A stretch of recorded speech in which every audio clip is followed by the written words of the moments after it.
Voting कम का तो कुछ नहीं कह सकते। लोग क्यों नहीं निकल रहे?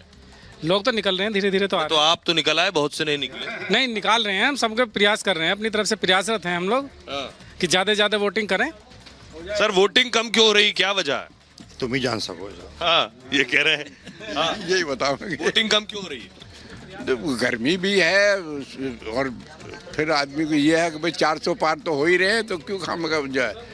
इनका कहना है वोटिंग इसलिए कम हो रही है क्योंकि मोदी जी। हाँ गर्मी भी है, गर्मी का भी है। तो ये देखिए बीजेपी का काउंटर है, इधर सपा वाले भी हैं, आइए उनसे बात करते हैं। पंकज जल्दी से आइए, इधर काउंटर पर कुछ भीड़ कम है और ये लोग हमारे साथ हैं।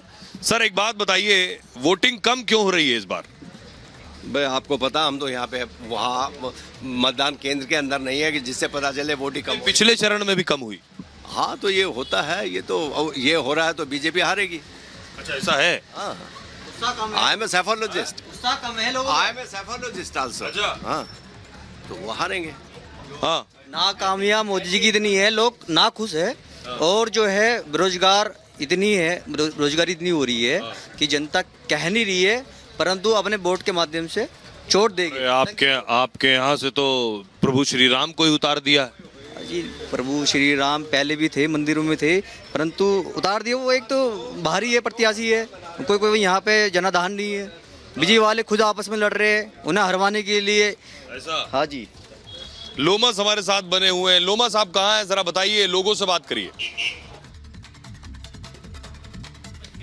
बिल्कुल साफ तौर पर सोहेल, मैं आपको बता दूं, जानकारी दे दूं कि मैं अभी नोएडा में मौजूद हूं और यहाँ पे देख सकते हैं जो महिला वोटर्स है वो यहाँ पे मौजूद है। मैं अपने विजय को बोलूंगा थोड़ा आगे आकर के वो दिखाए कि यहाँ पे जो महिला वोटर्स हैं वो यहाँ मौजूद हैं, खुद अपना मत का प्रयोग कर चुकी हैं और दूसरों को भी यहाँ पे प्रेरणा देते हुए दिख रही हैं।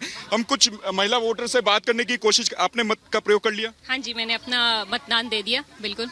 और क्या मन में विषय थे, क्या मुद्दे लेकर के गई थी आप वोटिंग मशीन के पास? मुद्दे तो कुछ खास नहीं थे, बस यही था कि और लीडरशिप थोड़ी अच्छी हो जाए और एम्प्लॉयमेंट, बस। क्या मुद्दों को लेकर के अंदर गई थी आप? देखिए मेरा भी कोई खास मुद्दा नहीं था, बट लेकिन ये है कि भाई जैसे हमारी पिछले सालों में हमारी ओवरऑल ग्रोथ हुई है, ऐसे ही ग्रोथ होती रहे और हम ऐसी सरकार। मुद्दों को लेकर के अंदर गई थी? देश की ग्रोथ, बिजनेस सेक्टर की ग्रोथ। आपका क्या मुद्दा रहा? महिला सुरक्षा और देश का विकास, जिसमें रोजगार के जो उत्तर प्रदेश में है, ग्रेटर नोएडा का इतना विकास हो रहा है, उसमें रोजगार के बहुत चांसेस हैं यंग जनरेशन के लिए। क्या आपका मुद्दा रहा? देश सुरक्षित हाथों में रहे, जैसे कि है मोदी जी के रहते हुए, आगे भी देश सुरक्षित हाथों में रहे और ऐसे ही विकास होता रहे। बेकार के मुद्दों से हटिए आप लोग और देश की सुरक्षा के लिए सोचिए, देश की तरक्की के लिए सोचिए। ये छोटे मोटे चक्करों में मत पड़िए आप लोग। लेकिन विपक्ष तो कहता है कि उन्होंने काफी विकास किया, मोदी जी ने तो केवल नाम बदल करके चला। नजर आ रहा है, सब लोग जागरूक हैं, वोट डालने आ रहे हैं, ये सामने नजर आ रहा है। ये विकसित ने विकास किया होता तो 2014 से मोदी जी कैसे हैं? कोई नहीं है टक्कर में, क्यों पड़े हो चक्कर में, मोदी जी हैं सब। देश का इतना विकास हुआ, इतना सुरक्षा बढ़ी है, हम लोग लेडीज जो हैं रात को 12 बजे भी निकल सकते हैं आराम से। यहाँ पे और महिलाएं हैं, उनसे भी बात करने की कोशिश करेंगे। अपने अपने मत का प्रयोग कर लिया? हाँ जी, खूब अच्छे से। इन मुद्दों को लेकर के अंदर गई थी? प्रगति के लिए, विकास के लिए, अपने सम्मान के लिए, अपने देश के सम्मान के लिए। किन मुद्दों को लेकर? विकास और अपने देश का सम्मान। बिल्कुल साफ तौर पे विपक्ष जिस तरीके से कह रहा है कि वो सत्ता में आएंगे तो आपका संपत्ति पूर्ण रूप से वो हड़प लेंगे, उसको जब्त कर लेंगे और मंगलसूत्र भी वो बेच देंगे। ये ऐसी भद्दी बातें अगर हम कोई सुनेगा तो उस सरकार आने ही नहीं देंगे उनको, इसीलिए तो वो नहीं आ रहे हैं। विपक्ष नहीं आएगा।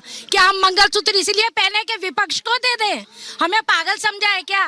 देश के लिए खड़े हैं हम लोग, हमारे देश के लिए जो खड़ा है हम उसके साथ हैं, हम उसके साथ। विपक्ष ने जो मंगलसूत्र पे कहा, जो संपत्ति पे कहा, उसको किस तरीके से देखती हैं आप?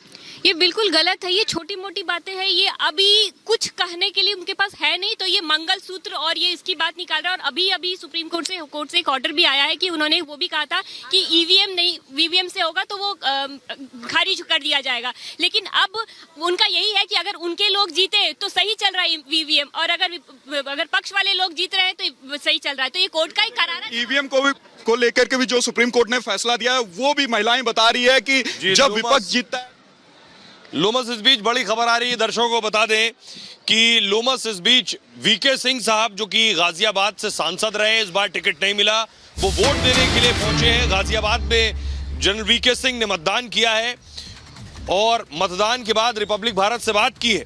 वीके सिंह साहब से टिकट को लेकर सवाल किया गया क्योंकि उनको इस बार टिकट नहीं दिया बीजेपी ने। उनसे पूछा गया, उन्होंने कहा नाराजगी मैं नहीं बता सकता, पीएम मोदी रोड शो में आए, 400 पार का टारगेट तो हम हासिल करेंगे, आगे का रोड मैप बाद में तय होगा। सुनिए जरा रिपब्लिक से एक्सक्लूसिव बातचीत में क्या कुछ कह रहे हैं पूर्व आर्मी चीफ और बीजेपी के सांसद वीके सिंह। हमारे साथ गाजियाबाद से मौजूदा सांसद और केंद्रीय मंत्री जनरल वीके सिंह हमारे साथ मौजूद हैं, अपनी धर्मपत्नी के साथ आए हैं, वोट कास्ट कर चुके हैं। सर, वो नजर का टीका एक बार अगर आप दिखा दें, और साथ ही साथ ये कि वो 400 पार का जो नारा दिया गया है, आपको लगता है कि वाकई वो अचीव किया जा सकता है? बिल्कुल, एवरीथिंग इज अचीवेबल, अचीव किया जा सकता है। और मुझे आशा है कि जिस तरीके से प्रचार चल रहा है, जिस तरीके से मोदी जी मेहनत कर रहे हैं, नतीजा अच्छा आएगा। मैं सर जब भी अभी चुनाव में घूमी और अभी स्पेशली अगर आज की बात करूं तो वो कह रहे हैं कि रौनक नहीं दिख रही है जनरल साहब के बिना, मतलब अब क्योंकि आगे टिकट नहीं दिए है तो इसलिए वो रौनक नहीं नजर आ रही है। तो क्या आप इसके पीछे वजह देखते हैं? क्योंकि नाराजगी देखी जा रही है, जो भी राजपूत जो समाज है उनमें, पश्चिमी यूपी में ये नाराजगी देखी जा रही है। नहीं, देखिए नाराजगी क्या है वो तो मुझे पता नहीं। मैं तो ये कह सकता हूँ कि पार्टी ने फैसला किया है और पार्टी उसी वो अपने तरीके से चला रही है। अच्छे बड़े बड़े लोग आए हैं प्रचार करने के लिए पार्टी के बिहाफ पर, बल्कि 6 तारीख को तो रोड शो के अंदर खुद मोदी जी आए, पहली बार गाजियाबाद के अंदर उनका रोड शो हुआ है, तो अच्छी बात है, इससे लोगों के अंदर बड़ा फर्क पड़ेगा। लेकिन आपको लग रहा है कि जो प्यार आपको मिला वो प्यार अब जो आगे हैं, वो मौजूदा विधायक भी हैं, अतुल गर्ग की अगर बात करें तो वही प्यार, वही 5 लाख का वो जो मार्जिन है 2014 में भी हमने देखा, 2019 में भी हमने देखा, वैसा ही प्यार उन तक भी पहुंचेगा? बिल्कुल पहुंचना चाहिए, बिल्कुल पहुंचना चाहिए। तो अगर ये जो नाराजगी यहाँ पर देखी जा रही है, टिकट नहीं दिया गया इस बार, क्या हम कुछ और रोल आपका देखेंगे अब आगे? देखिए वो तो मैं कह नहीं सकता, let the results come out, उसके बाद देखेंगे क्या करना आगे। मैम, आप क्या कहेंगी? 400 पार का वो जो नारा दिया गया है, वाकई वो अचीव किया जा सकता है? देखिए, कोई भी लक्ष्य जब धारण कर लेते हैं, जैसे 400 पार तो लक्ष्य है, बिल्कुल उसके तक पहुंचना हमारा काम है, उस तक पहुंचेंगे, 400 पार करेंगे। बहुत शुक्रिया आपका हमारे साथ बात करने के लिए। बिल्कुल, देखिए वोट प्रतिशत को लेकर जो सवाल उठ रहे हैं उसे लेकर सबसे बड़ी बात ये है कि तपती दोपहरिया है, मैं जहां हूं भागलपुर में, लेकिन इसके बावजूद लोग पहुंच रहे हैं, लोग यहां पहुंच रहे हैं। मैं कुछ लोग हैं, मैं बात करने की कोशिश करता हूं कि मैडम आपने वोट कास्ट कर दिया? जा रहे हैं? हाँ, वोट किन मुद्दों के साथ आए वोट कास्ट करने के लिए? देश के विकास के लिए। और क्या? जी हाँ। भागलपुर के मुद्दों की बात करूँ तो अब मुद्दों से हम लोग दूर ही रहते हैं, मतलब देश प्रधानमंत्री? बस जी हाँ। तो प्रधानमंत्री कौन बनेगा? सबके उम्मीद